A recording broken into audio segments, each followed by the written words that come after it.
Hello বন্ধুরা, সবাই কেমন আছো? আশা করছি ভালোই আছো। আজকে তোমাদের জন্য নিয়ে এসেছি ছোটো বাচ্চাদের কীভাবে গাছ আঁকতে হবে। গাছগুলো দেখো, প্রথমে একটা ভি এঁকে নিলাম। ভি এঁকে তারপর গাছগুলোকে এভাবে একটা গোল, এপাশে আরেকটা গোল, এপাশে আরেকটা গোল, হয়ে গেলো আমাদের একটা গাছ আঁকা।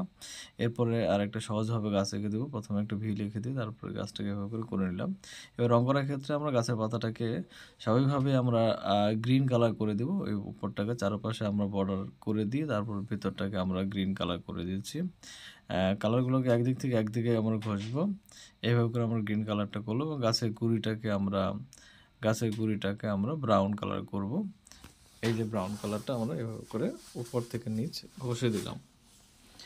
এবার এই গাছটাকে আমরা 3টা কালার দিয়ে করবো। উপর অংশটাকে আমরা হলুদ রং দিয়ে দিলাম, তার নিচে আমরা লাইট গ্রিন করে দিব এবং তার নিচে আমরা মিডিয়াম গ্রিন এবং তার শেষে পার্সিয়ান ব্লু কালারটা আমরা হালকা করে ঘষে দেবো। এভাবে করে 3টে পার্টি রং করে দেবো। আমি